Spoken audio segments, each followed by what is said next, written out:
treated them very ridiculously and told them constantly that you are not good enough. And the black people later on started addressing themselves as inferior. And they said, yes, we are not capable of ruling ourselves. We cannot rule a government. Therefore, we need these colonial masters to come and help us. Okay, so these colonizers got a chance and they started using violence over these people, and they started brutalizing these lower class people and black people, not lower class, sorry, black people, and they started dominating these black men. And these black men, it is Frantz Fanon said that the violence became so common that colonizers started understanding the language of violence, and colonizers also later on started retaliating. The colonized people started retaliating it through the language of violence only. Like when what happened when in Indian independence we were fighting against Britishers, what we did, if Gandhiji was not there, wouldn't have been there, then we would have also followed the concept of violence, and we would have done some great war just to eradicate them from our country.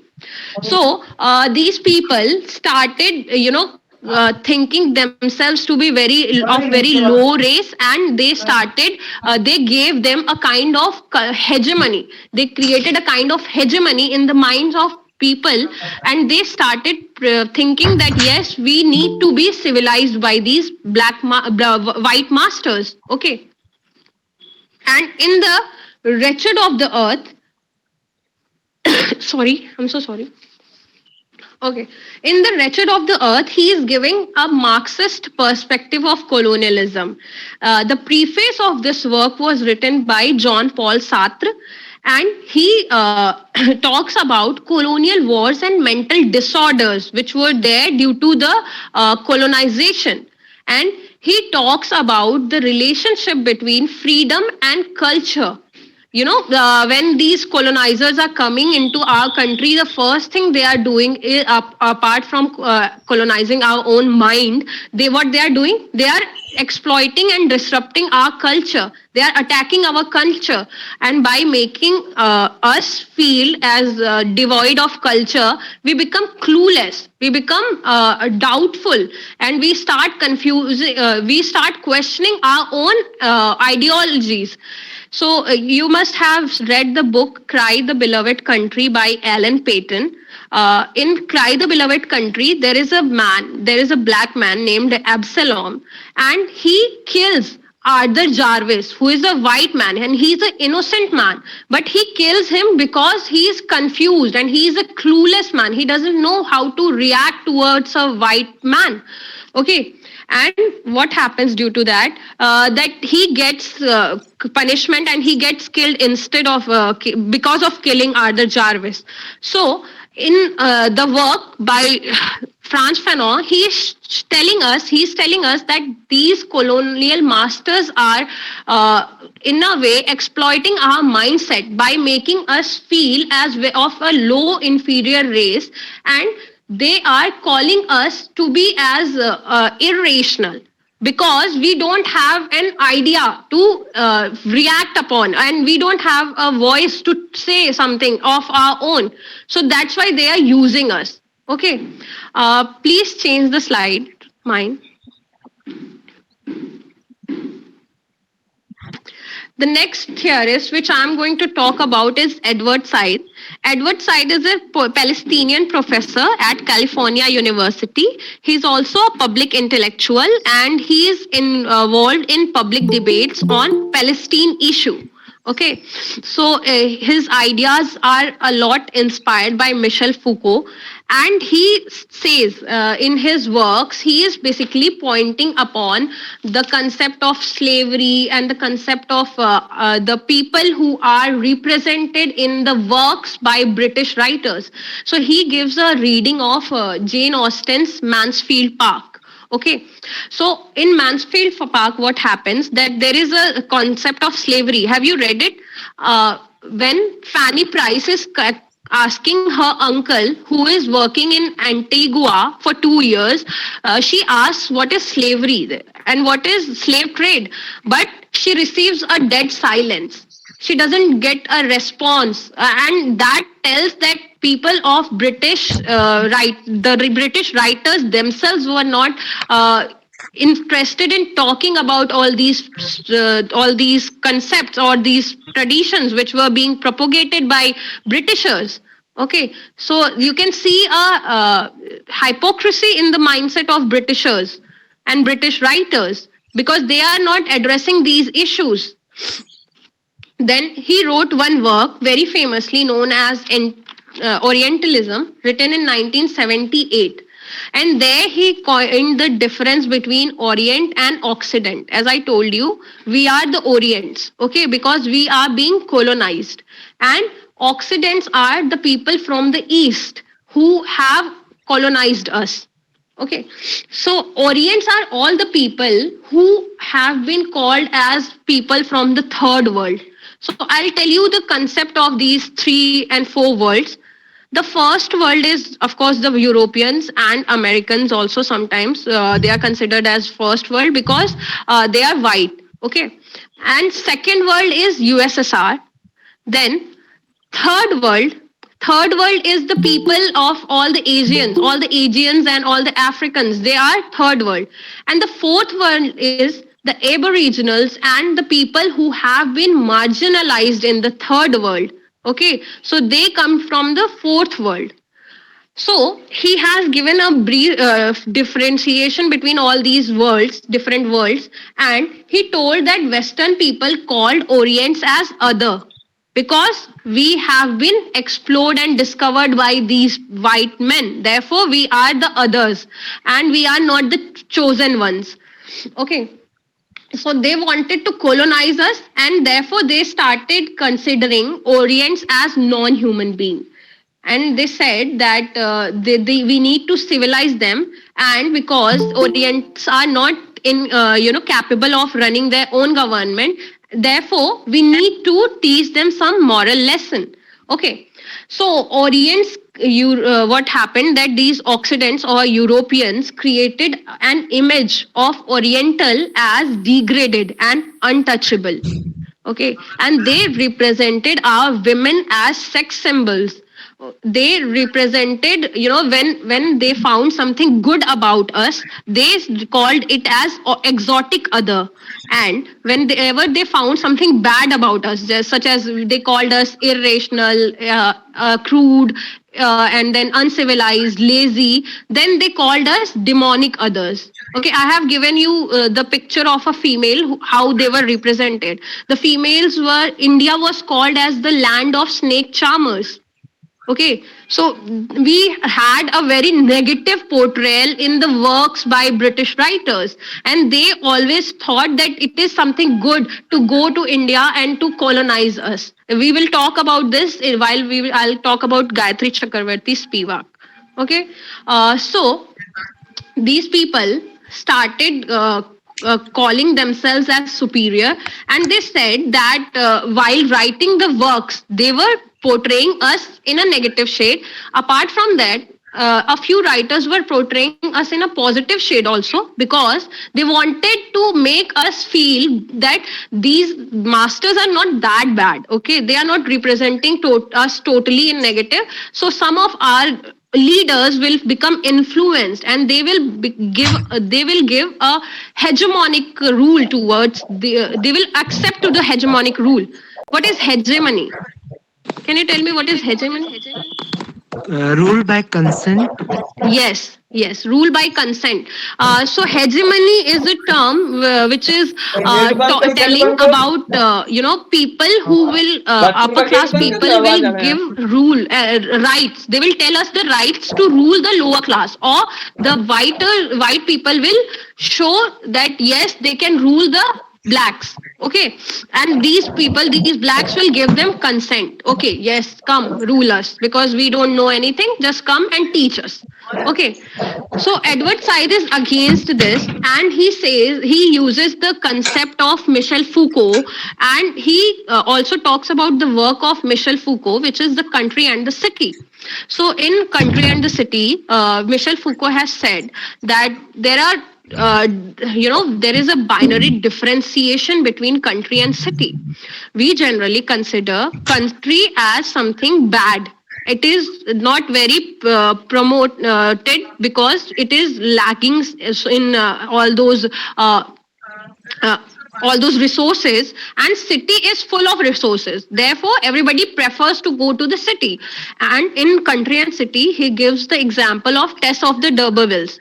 He says that it is not that a upper class man raped a poor class woman who is from a countryside.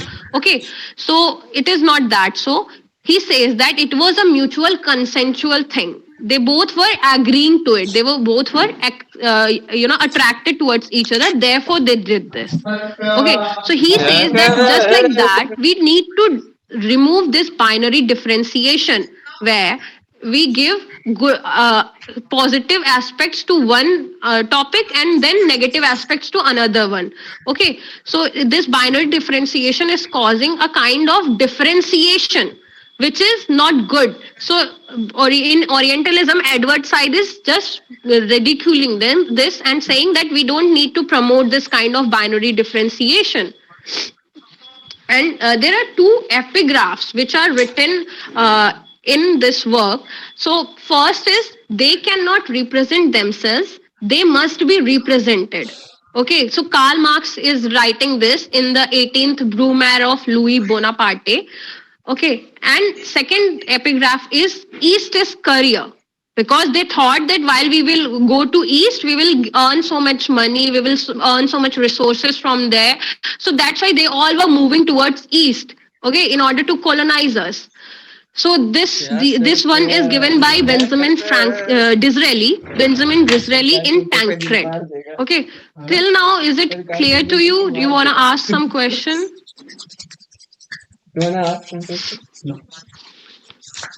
No, ma'am. Clear. Okay. Okay. There is a writer named Chris Allen. Okay, Chris Allen. He has talked about Islamophobia. Do you know what is Islamophobia? Islam gets targeted for promoting violence. Take the example of Corona. Well, while we saw that the a few Muslims were found hiding in a masjid, we just blamed them for spreading coronavirus. Okay, so we have seen a very weaker point in our lives that everywhere we feel anything is going wrong, we just start criticizing Islam for this. Okay, you must have read E.M. Foster's Passage to India. Have you read it? Oh, ma'am. Okay, I'll tell you. In E.M. Foster's Passage to India, there is a lady named Adela Quested. She goes on a journey with Dr. Aziz, and she asks Dr. Aziz that how many wives do you have? You can see the negative portrayal of Muslims in the work by E.M. Foster. So Dr. Aziz just feels very, disgusted by this question because the Muslims are represented in that way in the literatures. And by promoting Islamophobia, what we are doing, we are associating Muslims with terrorism, and we are promoting the concept of divide and rule. Okay, so Adela Quested, when Adela Quested asked Dr. Aziz about this, Dr. Aziz felt disgusted because he had only one wife who had died recently, and he was in so much love with his wife that he never thought of marrying any other woman. So you can see how the Muslims were represented throughout in the literatures. Okay, mind please change the slide. Now, the next writer I'm going to talk about is Gayatri Chakravarti Spivak. So Gayatri Chakravarti Spivak was born in Calcutta in 1942, and she is educated in Indian and American universities. She was a student of Paul D. Mann.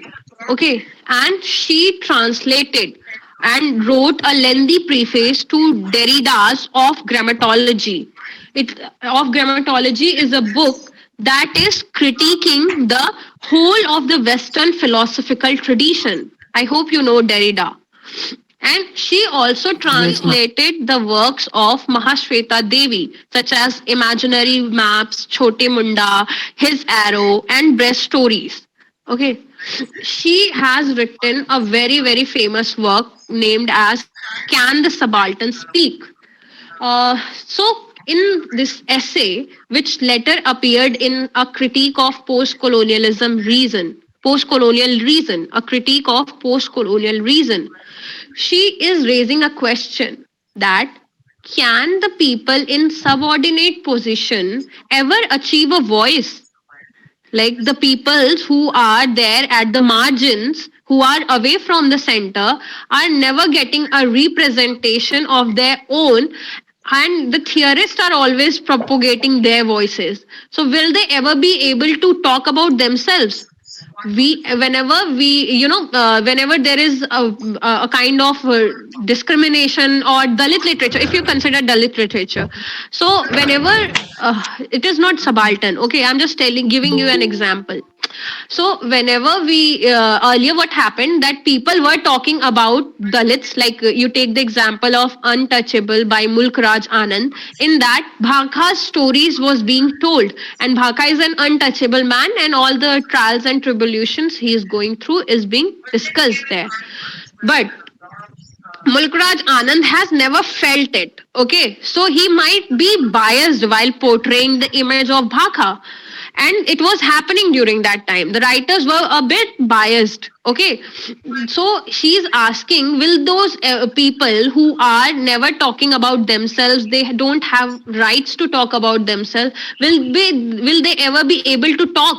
Will they ever be able to question the center and ask for their rights? So, can you tell me who has coined the term subaltern? Antonio Gramsci. Yes, very good. And in which book? Which book is written by him? Which is the famous book by Antonio Gramsci?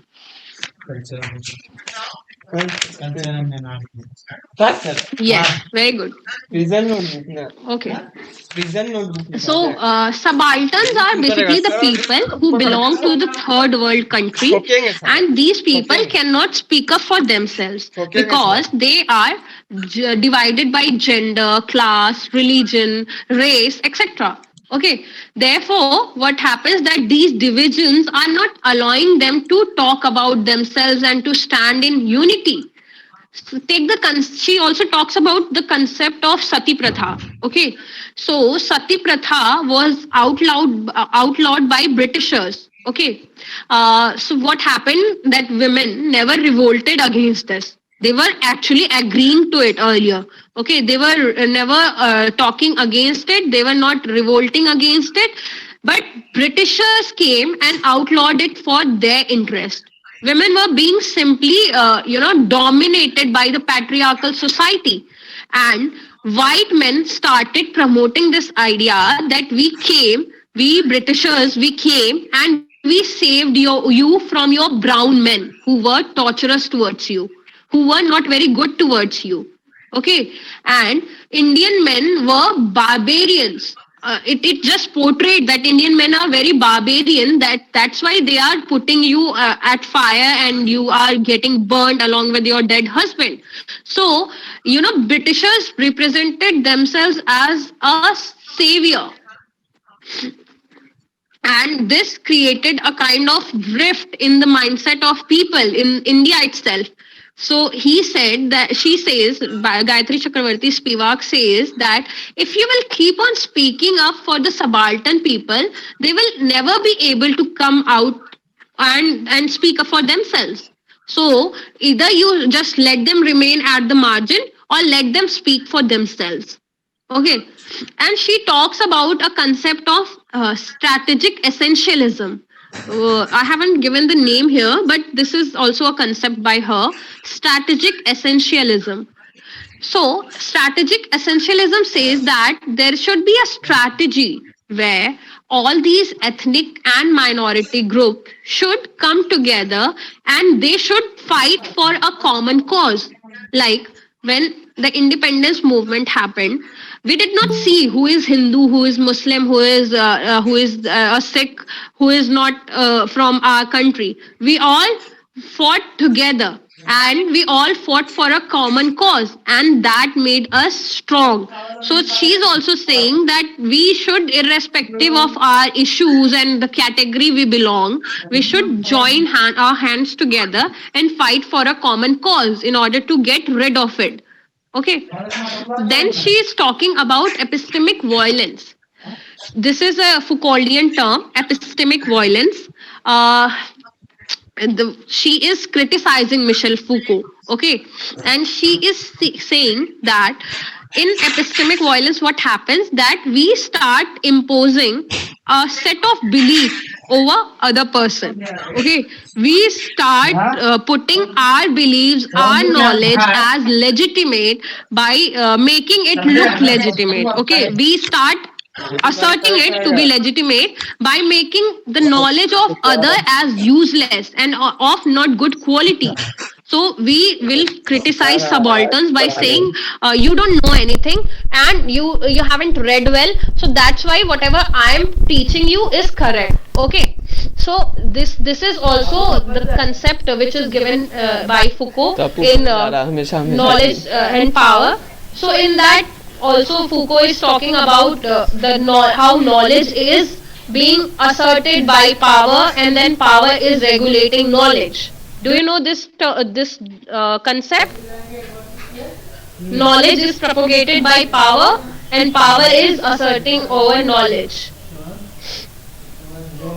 The one who has power, their knowledge will seem to be as adequate and correct. Okay, and the one who doesn't have a power has no rights to speak their mind out and to discuss whatever they have, their ideology. They don't get a chance to discuss their ideology. See, what in a nation, whatever the government is saying, we are agreeing to that. Why? Because the government has the power and we don't have a power, therefore we are liable to accept it as it is. We don't have a chance to stand against it and raise questions. Okay, because we don't have power. So the power is getting regulated through knowledge, and knowledge is on the other hand is regulating power. Okay, so it is you can say it is a relationship between knowledge and power which are simultaneously affecting the lives of these subaltern people. Okay. Like in the earlier times, the Pope used to do. Yes. The Christianity and the Bible, whatever the Bible and the Pope said was taken to be as correct, and it was thought that yes, they are teaching the correct thing because they always said that we have the divine right, we have the rights, we are the chosen one, we are having the supreme knowledge and we have the authority, therefore it is correct, you have to accept it. Okay, she she wrote another work named The Three Women Text and Critique of Imperialism. Okay, she gives these three works and she tells about these three works in which there is a concept of imperialism. You must have read White Sargasso Sea by Jean Rhys, which is pre-equal to Jane Eyre.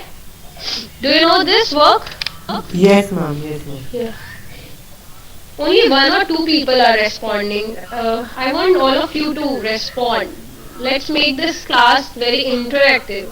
See, I'm not your teacher. We are here to discuss and to learn. No, though we are not responding, but it's very interesting to listen and we are enjoying the classes. Okay, thank you so much. Thank you. Okay, so she talks about three women texts and she tells that she talks about White Sargasso Sea by Jean Rhys. She says that you must have heard the name of Christophile. She is a Obeah woman. Okay, she's a Obia woman who is represented as very dangerous because she knows superstitions and she is a charmer. Okay, and she is a silenced Creole woman. She is not getting good representation in the work of Jean Rees.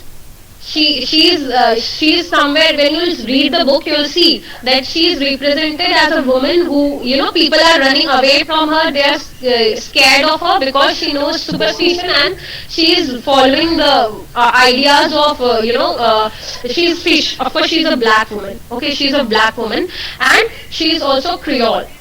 Do you know Creole? Who are the Creole? Pidgin and Creole. It is from linguistics.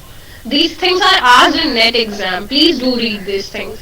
Okay, pidgins are basically where the two people from different countries associate and they develop a kind of common language system which is not grammatically correct. They don't know each other's language, therefore they will develop a kind of mutual language which will be like very symbolic in nature so that they can understand and do the needful job. Okay, and Creole is the generation, upcoming generation, their children who will learn those language and it will become their mother tongue or their first language.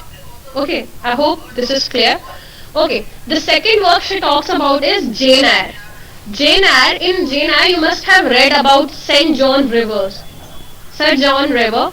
Sir John River is proposing Jane Eyre and he says that he wants to marry Jane Eyre, but Jane Eyre is rejecting him because she loves Rochester and she says that he says that I'm going to India and I want to take you to India.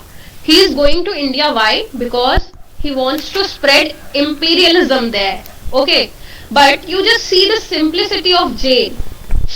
Though she's very intellectual and very smart, but she's not questioning John River that why you are going to India. She's not asking anything about imperialism. So you can see the hypocrisy of these British writers who are not addressing these issues. Okay, then you must have read Frankenstein, or you must know the summary of these works because these works are now and then again asked in the exams. Okay, so that's why I'm quoting these writers. So you must have seen Frankenstein. Frankenstein has a monster and the monster is having a story and he is very much influenced by his own psychological thinking, therefore he is doing all those evil and devilish works, but his story doesn't get told properly and he is represented as the uncivilized other man whose stories are just ignored and denied and destroyed by colonialism. So the concept of colonialism came here through his master. His master is just putting he's causing troubles to him. Like the monster is also being tormented by the master. Okay, so the monster story is not being represented at all, and he is shown that he is a devilish creature. But the story is not told why he is a devilish creature, how he got to become like that. Okay, so mind please change the slide. Then the last writer for today is Homi K. Bhabha. Homi K. Bhabha was born in 1949 and he is an Indian English scholar and a critical theorist. The two books very famous by him are Nation and Narration and The Location of Culture. So I'll talk about the concepts given by Homi K. Bhabha. Okay. So do you know what is hybridity? You must have read it in bio. Hybrid.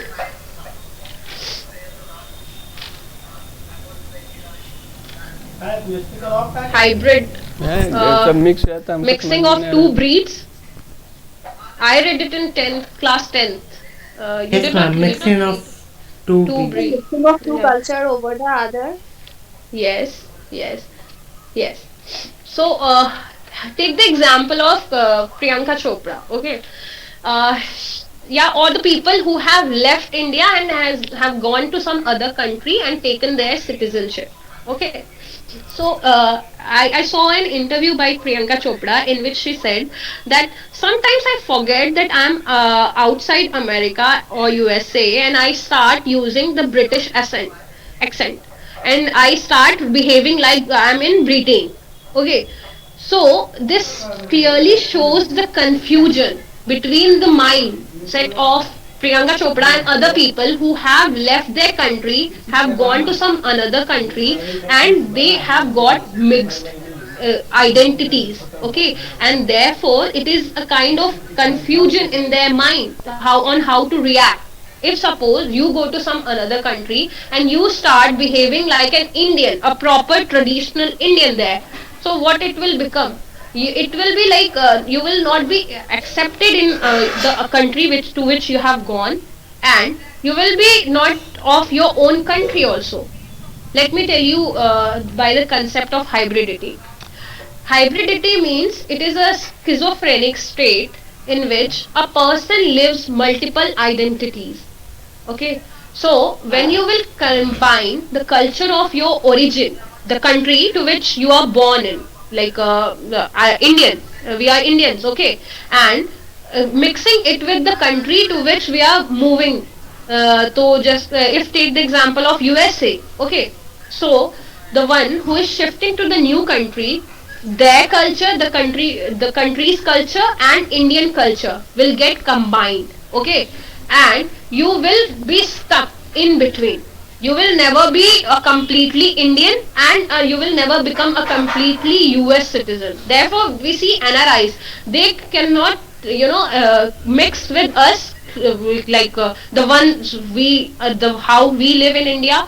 We can never get completely mixed with the NRIs because they have lived this kind of hybridized state where they have two different historical identities. Okay, do you know the concept of diaspora? The writers, diasporic writers, they are living outside the country, India, and they are in a state of nostalgia.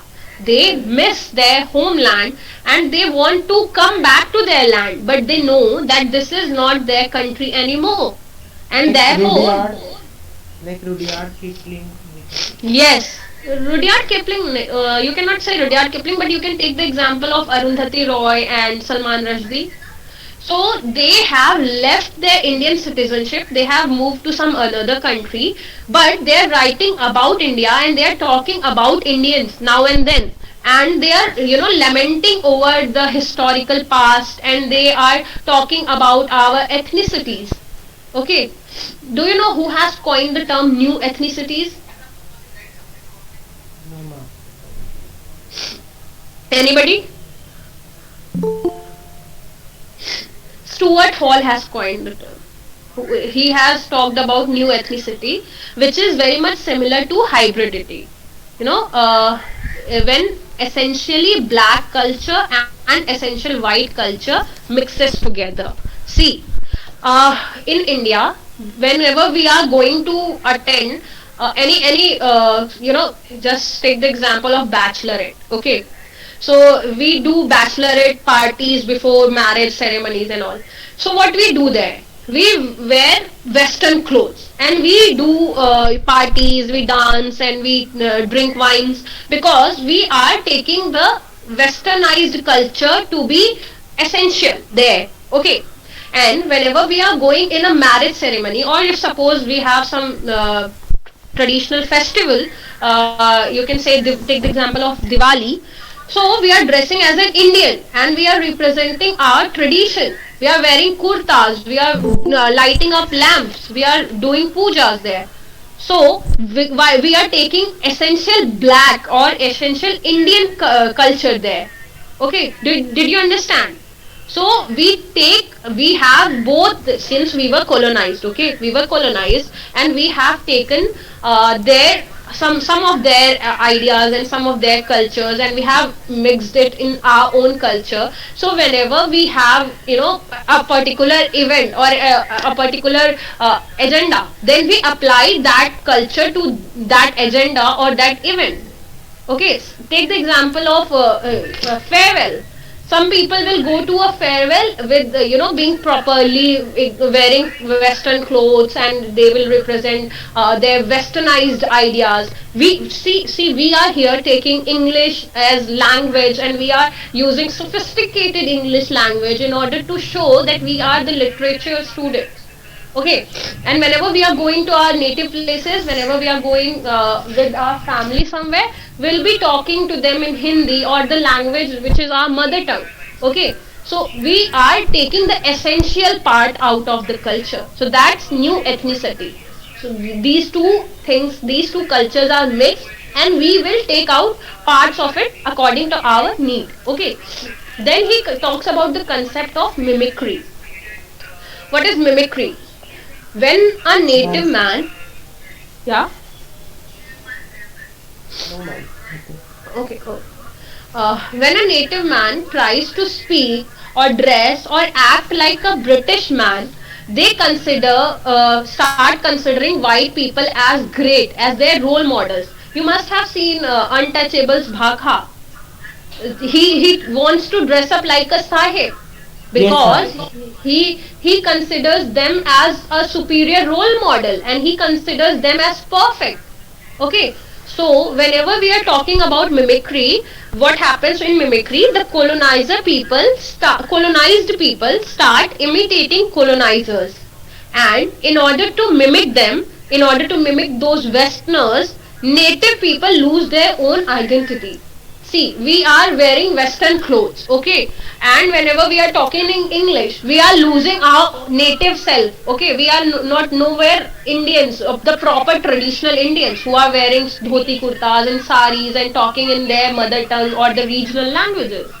So we are trying to imitate them by making them feel superior to us, and these dominant members will also feel encouraged due to this.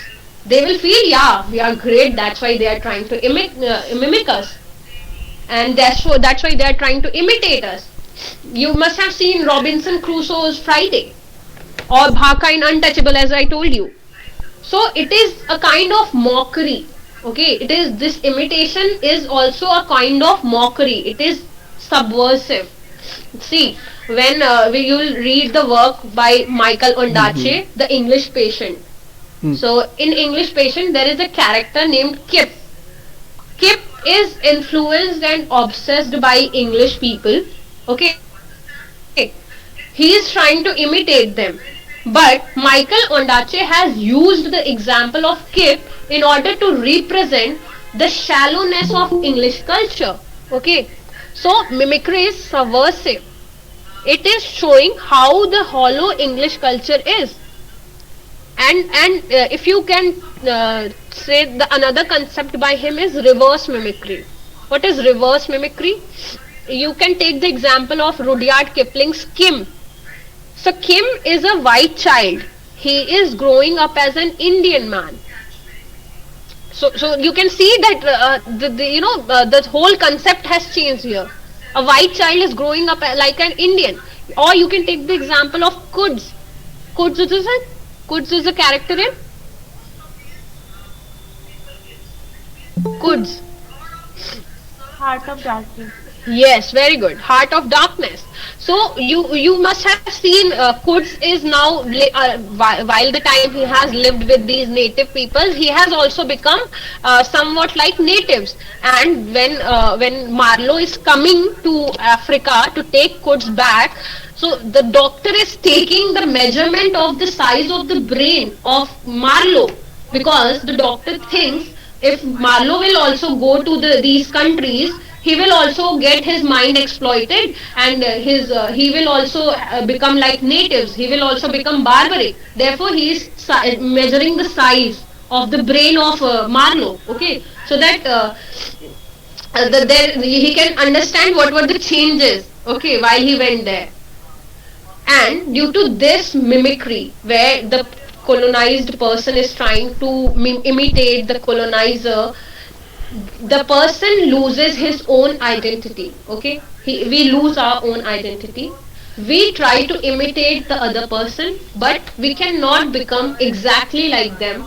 Therefore we stuck in between. That is the hybridized state. Okay, then he talked about third space. Okay, third space, he talked about the concept of third space. Third space is an ambiguous area that develops between two or more cultures. What is that? Okay, it is the space between the colonizer and the colonized. Okay, it is more or less similar to the hybridized state. What happens in this? The first state is the home of that individual. Okay, second space is the time during which he is trying to copy or imitate the colonizer. Third state is the hybridized culture, where he will become somewhat like Britishers and somewhat like his own native culture. So he will become, he will stay in a hybridized mode, because he will neither be fully native nor purely British. Okay, so he will lose his identity and he will stuck in between the both these cultures. Okay, and our writers also, it is a kind of mockery in the third space. He says that our writers also try to do that.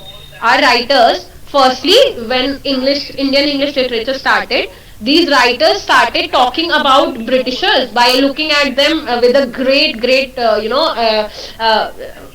admiration. Okay, they admired Britishers a lot. Okay, they tried to copy and imitate these Britishers. Secondly, they were failing. They were failing miserably at it, because they cannot be like Britishers. They are living in a different environment and they are coming from a different background. You can never be like the colonizer. Sorry, you can never be like the colonizer. So what happened, that these writers who were trying to imitate Britishers by admiring them got stuck in between, and then they went back to their native culture and roots, and they started criticizing British culture. Because they could not get adapted towards that British culture, they started ridiculing it and criticizing it. So that's the concept of third space. Okay, and one more, ambivalence is there. Ambivalence. And what is ambivalence? It is a kind of mixed reaction. It is a kind of attraction and repulsion. See, you can take the example of a servant and a master. Okay, this is my famous example. I always take this example. Okay, so we all have house helps in our houses. So as long as the house help or the servant is considering himself as the servant, till that time only we are the masters. The day the servant will stop addressing himself as the servant, we will no longer be the master. Are you understanding my point? As long as the servant is admitting himself as the subordinate person, owner has the authority to rule over him. Okay, the day on which the servant will start retaliating or will say, no, I'm no longer your servant, he will become an individual. Okay, and you will no longer be his master. You will be also another individual who has no control over the subordinate or the servant. So this is a kind of, you can say, love-hate relationship. Okay, we were hating Britishers because they were exploiting us, but we also loved Britishers during that time because they were civilizing us. They were giving us, they were exempting us from Sati Pratha. They were they outlawed it. Okay, these people taught us. They gave us English education, which went our way, which made us a bit better. So therefore, there is a kind of love and hate relationship between the colonizer and the colonized. I hope I made this point clear. That's it. Thank you so much for your patience listening, and I'll try to do better justice in the next upcoming classes. Thank you so much. Thank you, It ma'am. was it was Thank you, pleasure ma'am. listening you, ma'am. Thank you so much, Thank ma'am. you. Thank you. Like one Himanshi, one Himanshi thing. ma'am. Hello? Yeah, yeah. Hello. Ma'am, I just ma'am want to क्या आप ask you, एक will you एक please बार से provide the कृपया कर PDF? सकते हैं what is Yeah, sure. You're hybrid sure. I'll explain again. give the PPT. Okay, I'll sure give the PPT. Okay. Like in the Telegram group, like me. Yeah. Thank you. Yes, ma'am. Hello Yes, ma'am ma'am. We hello need. Ma'am Yeah. Hello. Hello ma'am मैं बोल रहा हूँ कि Yeah. आप hybridity को again explain कीजिए Uh, See, now I was trying to tell you in a simpler language. Now I'll tell you the definition which he gave. He said that hybridized state is a schizophrenic state in which a person lives multiple identity. Okay, so this person will become completely native and towards his own culture. He will become completely native towards his own culture, and he will become adoptive towards the host culture. So what will happen? He is trying to keep aside his own nativity, and he is trying to adapt into a new